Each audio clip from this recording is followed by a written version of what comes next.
Se dice que Cristóbal Colón, cuando con varias personas vino a conquistar el Nuevo Mundo, lo que hizo fue saquear, expoliar la riqueza, los tesoros de las tierras conquistadas, de América y demás. Pero si vemos las cosas desde otra óptica, nos vamos a dar cuenta que a través de los muchos franciscanos, jesuitas, dominicos que lo acompañaron en sus expediciones, fue que nos llegó a nosotros el gran tesoro, el tesoro del Evangelio.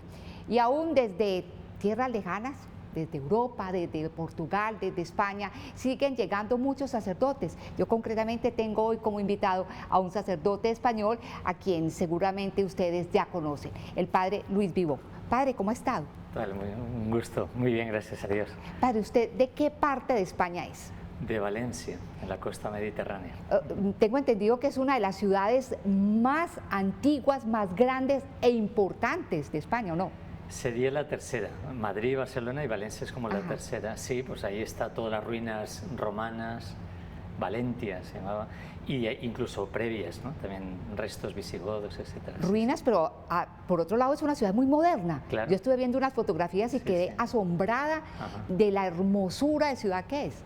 Sí, tiene toda la parte también de oceanográfico, incluso de hacer rallies, de carreras de... O sea, está muy bien, porque está en el mar, pero a la vez tiene circuitos de deportes, etcétera. Sí. Padre, ¿cuándo fue la primera vez que usted llegó a Colombia? Yo llegué en el año 84, para los alumbrados más o menos. Exacto. Quedé deslumbrado. Era un jovencito, todavía no se había ordenado como 21 sacerdote. Años, sí, 21 años, sí. Llegué para empezar la filosofía, aquí en la Universidad Bolivariana. En la Bolivariana. Sí. Y empezó acá en Medellín y se enamoró de esta ciudad, pero así que prácticamente quería quedarse. Pero fue un arranque muy difícil. ¿Cómo fue ese arranque, padre, en esta ciudad de Medellín? Sí, pues nosotros como comunidad estamos arrancando también y estamos estudiando, haciendo apostolado y trabajando para vivir también. Entonces fui cambiando de casas, viviendo en distintos barrios y la situación era bastante conflictiva a nivel social en esa época, ¿no? Pero la gente me cautivó, o sea, el carácter, el cariño, y allí donde íbamos se creaba familia en el barrio realmente. Sí. Pero en una pobreza enorme hasta el punto de que a usted le llegó a dar anemia. ¿Por qué? Sí, la situación era dura, de hecho, lo que te decía, como estamos también trabajando, y primero la opción de pobreza, ¿no? O sea, pues vivíamos en casas o prestadas, de hecho estuvimos hasta en una casa que espantaban y nos la prestaron, la Estrella, aún todavía está, y nos la prestaron para cuidarla, entonces ahí estuvimos varios años, incluso en otra casita, que eso son historias, aventuras, porque en un barrio, el barrio Salvador, que era muy peligroso en ese entonces, ¿no? Pero había muchas muertes, bandas, una casita que había estado el M-19 antes y todavía estaba rota porque habían ido los militares a buscar y luego llegamos nosotros a las 3-4 semanas y la gente pensaba que éramos guerrilleros. ¡Ave María! Pero nada, muy bonita la experiencia. Sí. Exactamente, usted lo dijo, vivió en lugares donde la violencia prácticamente tenía su sede. ¿Cómo fue eso de que alguna vez usted y sus compañeros de comunidad incluso ayudaron a rescatar a un muchacho de las bandas criminales? Sí, ahí es cuando estábamos en una casa que nos prestó un sacerdote también misionero, muy aguerrido, en el Parque del Calvario, en Campo Valdés. Y ahí estuvimos varios años y el párroco en ese entonces nos envió un muchacho que era el último que habían matado prácticamente a todos los otros. Y dice, no, vete con los misioneros. Y él estuvo escondido con nosotros varios meses, sí. Y ahí estuvo pues haciendo vida con nosotros, colaborando, muy agradecido, la verdad. Para usted todo eso era una aventura, ¿no? Sí, o sea, también es verdad que desde Dios, aún en situaciones muy duras, hay una luz que brota desde dentro, ¿no? Y que también va iluminando y dando sentido. O sea, depende del ángulo donde se ve la historia, lógico. Hay situaciones difíciles. Yo recuerdo una vez que hubo una redada de los militares y estaban, yo no sabía, tomando a los muchachos para obligarlos a llevar al ejército. Y yo iba con una camisa ancha, la cruz, y había un muchacho medio, o sea, a veces se drogaba, ¿no? Sí. Y dice, padre, y yo no era padre, pero ayúdeme, y se lo van a llevar. Y yo voy todo sonriente de cara a los militares. Y los militares, yo era también otro joven, ¿no? Se pusieron nerviosos al verme Y cuando me escucharon ya como español ya se puso más tranquilo, ¿no? Y dije, no, no, soy misionero y conozco a este muchacho y lo rescaté porque se lo iban a llevar quién sabe a dónde, a la selva, a luchar contra la guerrilla, ¿no? Exacto. Padre, usted no nació, nació en una familia muy acomodada, usted no supo lo que era hambre hasta que llegó prácticamente a Medellín. Le tocó incluso casi que mendigar comida en la mayorista, o en la minorista, usted Sí, la me dirá mayorista, cuál sí, fue. sí, sí, sí. Y hacerse amigo de los gamines, ¿cómo era eso? Sí, bueno, mi familia, mi padre tiene un puesto bueno, ¿no? Pero éramos familia muy numerosa. Nosotros Sí. somos 11 hermanos y luego adoptamos a 6 más, ¿no? Por compromiso de fe. No se me adelante, que Sí, eso vamos a sí, hablar sí. más adelante. Y mi padre lo decía por lo del estatus, ¿no? O sea, que sí que vivíamos bien, en ese sentido no nos faltaba nunca nada, ¿no? Gracias a Dios. Pero también por la opción de seguimiento de Jesús y de una vida pobre, o sea, solidaria con los pobres también, ¿no? Entonces, de hecho, por eso vivíamos en barriadas humildes, pues con la gente, ¿no? Y seguimos viviendo así, ¿no? Entonces sí que por opción yo iba, de hecho yo me ponía un overol y metía la cruz por dentro para que no vieran que era seminarista, ¿no? Y iba a pedir a los puestos y había de todo, gente que te daba, gente que no, gente que decía, oye, este joven que trabaje, ¿no? Que hace Ajá, aquí exacto. pidiendo, ¿no? Pero ahí me fui ganando los gamines y hicimos casi como una comunidad muy bonita la experiencia, ¿verdad? A nivel afectivo, ¿no? Niños con muchas necesidades, pero a ellos también se encariñaron conmigo, claro. Y no le costaba mucho. Ir a mendigar no debe ser fácil, padre, así se esté pidiendo para otras personas. Sí, lo que yo esto ya lo había hecho en España también, en Ajá. mercados en España, ¿no? Que también hay gente muy humilde, muy pobre. Entonces, incluso yo me acuerdo una vez estamos dos misioneros pidiendo, al principio a uno se le da pena, ¿no? Pero también te vas dando cuenta de la realidad que vive la gente. De hecho, hicimos una opción un año de trabajar, estamos todos misioneros trabajando, yo trabajo de albañil, de pintor, bueno, peluquero, ¿vale? Hago todo. Y entonces todo lo que ganábamos era para ayudar a los misioneros en formación y estamos construyendo una casa de retiros. Pero nosotros era viviendo de la providencia. Y entonces ahí hay muchas anécdotas, pero es también como opción de vida, sí, sí. Exactamente, usted pasó por muchas cosas que desafortunadamente por cuestión de tiempo pues no podemos como Desarrollar. enumerar, pero sí hay una que no quiero saltar y es la siguiente, usted como decía vivió en una casa en La Estrella y allá se tuvo que reconciliar con las cucarachas, con las ratas y no sé con cuántos otros insectos o animales. Sí, fue de una casa también de una comunidad religiosa que nos prestaron allí y era una casa muy grande, entonces nosotros la limpiábamos, la manteníamos, ¿no? Y vivíamos en una esquina. De hecho, incluso yo ayudé a unas religiosas que estaban fundando, esto estamos hablando del año 85, por ahí. Entonces yo muy feliz, o sea, también era una cultura nueva.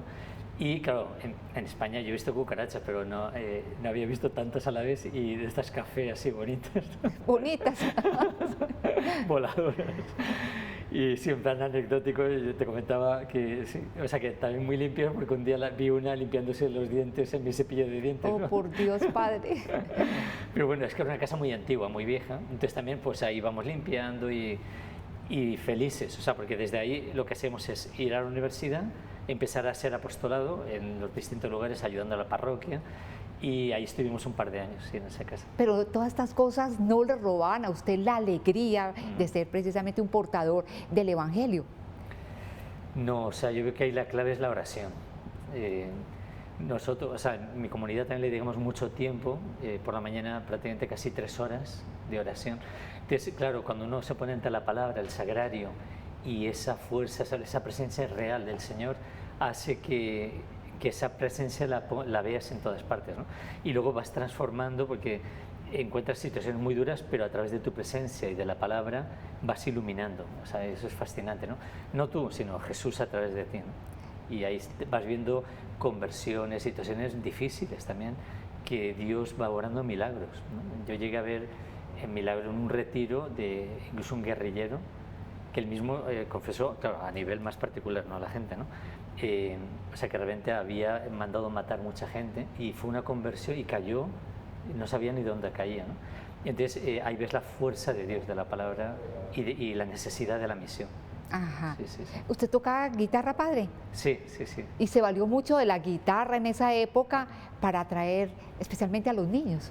Sí, eso fue cuando llegamos a la casita en la que había estado el M19 en el barrio del Salvador, que había una manga pues así verde, y empezamos a reconstruir la casa, estamos 3 misioneros, y uno de ellos, un compañero, se ordenó con el Papa San Juan Pablo II cuando vino aquí en el aeropuerto. Y entonces yo se me ocurrió sacar la guitarra, veía algunos muchachitos, algunos niños, y empecé a enseñarles canciones. Y allí empezaban a salir niños como el flautista de Hamelin. Ajá, con las ratitas. Sí. Y empecé a enseñarles canciones, juegos, y era justo antes de Navidad. Y entonces fue muy bonito porque ahí entramos en el barrio, ¿no? A través de los niños. Luego trajimos a los papás y entre todos hicieron un pesebre precioso, ¿no? Cada uno tenía que hacer su casa con su apellido, la familia, y lo metía en el pesebre, ¿no? De manera que el barrio lo metimos en el pesebre, ¿no? Fue muy bonito. Sí, sí. Padre, ¿cuánto tiempo estuvo esa primera vez acá en Colombia? Estuve 2 años y medio más o menos. Pero usted recibió los votos acá en Colombia, ¿cierto? Sí, sí, sí, sí. Petos. Muy joven, porque yo estaba, claro, ya llevaba unos años en la comunidad y yo tenía 23 años, después de unos ejercicios espirituales que habíamos hecho en Santa Rosa de Osos con nuestro fundador, que el padre Jaime venía todos los años a predicar a religiosas, en predicaciones multitudinarias, ¿no? Muchas congregaciones y laicos también. Y entonces después de una tanda de estas de retiro de un mes entero, es que hicimos en una capillita que teníamos en una casa que nos prestaban de San Vicente de Paúl, aquí por El Salvador, que ahora es un parqueadero. Entonces el otro día fui ahí a hacer fotos, ¿no? Y les conté a los del parqueadero, digo, aquí hice mis votos. Y dice, ¿dónde? No, aquí hay una capilla. También es un signo, yo veo como en el Antiguo Testamento, ¿no? O sea, de itinerancia, ¿no? O sea, que Abraham, Moisés, o sea, iban haciendo sus tiendas de campaña, iban dejando signos de Dios allí donde iban, ¿no? Sí, yo hice mis votos perpetuos a los 23 años. 23 años, ¿se hace ya cuánto, padre? Ya hace... Pues que sería en el año 86, hace 34 años. Bueno, mucha agua ha corrido desde ese tiempo, ¿no? Sí, sí. Padre, volvió a Colombia en el año 2011, ¿cierto? Sí, 2011. Sí, sí, sí. Y de eso ya vamos a hablar, pero porque yo quiero hacer un flashback, es decir, un regreso al pasado para hablar un poco más sobre usted, su familia. Decíamos ahora que usted nació en una familia muy acomodada. Su papá trabajó en un banco. Sí. Y a diferencia de muchas personas que traen este tipo de entidades, era un hombre supremamente generoso. Hablemos de él, padre. Sí, pues mi padre y mi madre, los dos han sido personas excepcionales, ¿no? De hecho, ellos luego contaban que iban a grupos de parroquias, movimientos, y nunca se sentían como encontraban su lugar, ¿no? O sea, eran realmente unos luchadores a nivel de fe y social también, ¿no? Yo aprendí justo de mis padres cómo se integra ese compromiso con Dios y con el hermano, ¿sí? O sea, que realmente somos administradores, ¿no? No propietarios. Y el ejemplo fue ese. Entonces mi padre, él nos cuenta que cuando eran pequeños, los dos de la misma edad, tenían de 5 a 8 años, pasaron la Guerra Civil Española. Entonces mi padre cuenta que mis abuelos lo enviaron al campo porque había muchos bombardeos. De hecho, Valencia fue el último reducto comunista, republicano, ¿no? Y entonces fue muchas muertes. Bueno, entonces para cuidar a los niños fue con mi bisabuela. Y mi bisabuela, muy humilde, tenía 11 hijos, por cierto, y el mayor se llamaba como yo, Luis, y fue sacerdote. Y fue tan querido porque allí mataron muchos sacerdotes en la Guerra Civil, ¿no? Que los mismos trabajadores de la fábrica, o sea, los de la parroquia, lo ocultaron en una fábrica y le hicieron que se escapara y salvó la vida porque habían matado muchos sacerdotes, ¿no? Entonces mi padre aprendió de mi bisabuela primero la generosidad, una mujer guerrera, sacó adelante en la pobreza de una guerra y con mucha fe. Entonces iba muy temprano y mi padre decía, abuelita, ¿dónde vas? No, voy a misa, ¿te puedo acompañar? Entonces aprendió de dónde bebía esa fe mi bisabuela, ¿no? Y luego veía que tenía muy poquito, pero siempre que venía un pobre, mi bisabuela le daba algo. Entonces mi padre, que era 5, 6, 7 añitos, ¿no? Decía, pero abuela, si nosotros no tenemos casi para comer. Dice, no, Dios proveerá, hijo mío. No, preciosa esa frase. Exacto. Y yo la escucho mucho de mi padre. Entonces él decía, no, Dios provee. Cuando das, se te multiplica, ¿no? Y realmente fue así la vida de mis padres, ¿no? Porque es lo que te digo, tuvieron 11 hijos, luego adoptamos a 6. Exacto. ¿Cómo fue eso, padre? Porque la gente se puede estar preguntando, ¿cómo así que una familia con 11 hijos adopta 6 personas más, o 6 niños más? Sí, eran 6, bueno, son 6 hermanos entre sí. Y de la edad de mis hermanos menores, ¿no? Yo soy el sexto, o sea, era de los menores, ¿no? Y entonces fue un caso que nunca, no es que ellos se lo propusieron, sino que la vida va circulando, uno está abierto a la voluntad de Dios. Y entonces mis padres estaban con un grupo de matrimonios y un sacerdote que montaron una asociación, se llamaba Hogares Nuevos, para jóvenes que no tenían familia, porque los niños tenían lugares de acogida para niños, ¿no? Orfanatos, etcétera. Y entonces ellos montaban pisos o apartamentos con muchachos y muchachas para darles estudios superiores o trabajo profesional, ¿no? Y en una de esas se conoció el caso en un orfelinato con una religiosa de una niña que ella nos dijo, es que hay una niña que se nos está muriendo de tristeza, literalmente. Dice, porque nadie va a sacarla, a recogerla. Mucha gente iba y sacaba los fines de semana a los niños que no tenían familia. Y entonces mi madre dice, bueno, pues yo la saco. O sea, como diciendo, hay que actuar, ¿no? O sea, Claro. Y dice, no, pero el problema es que aquí tiene otros 3 hermanitos.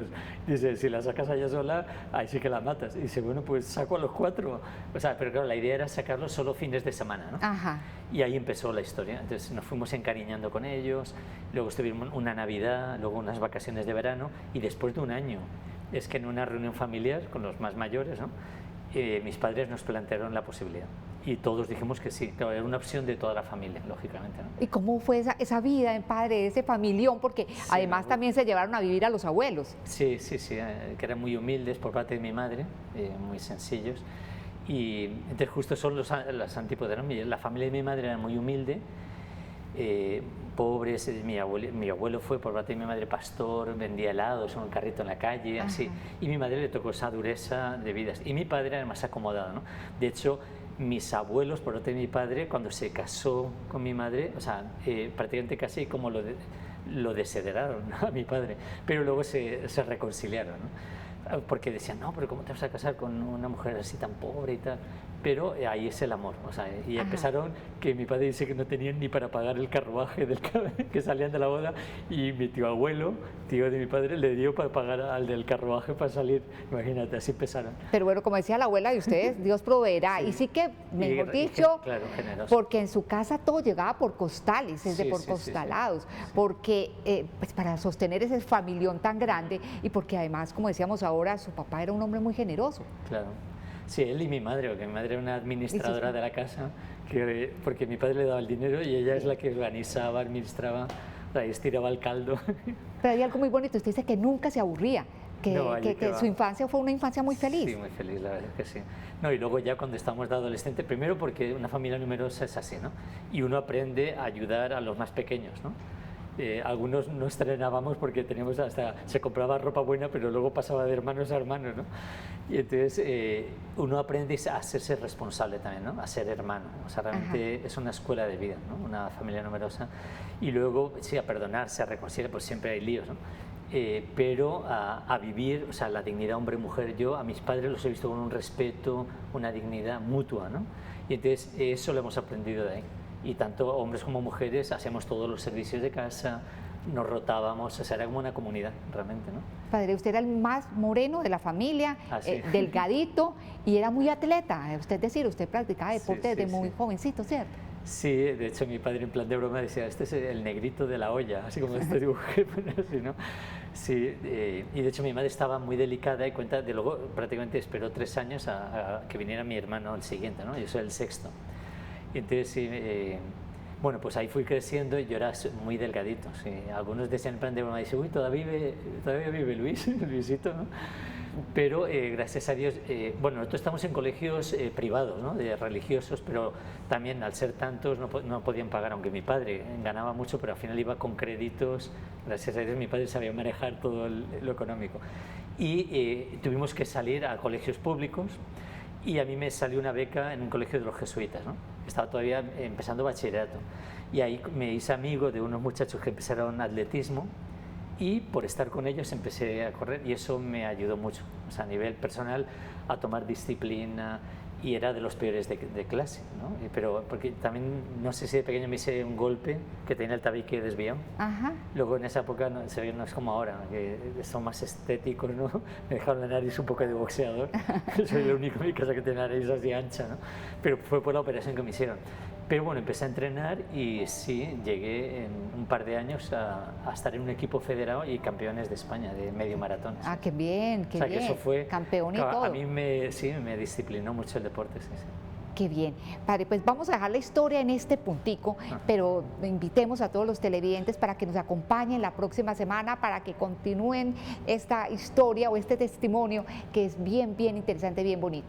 Muchísimas gracias por haber estado el día de hoy con nosotros y bueno, hasta la próxima semana.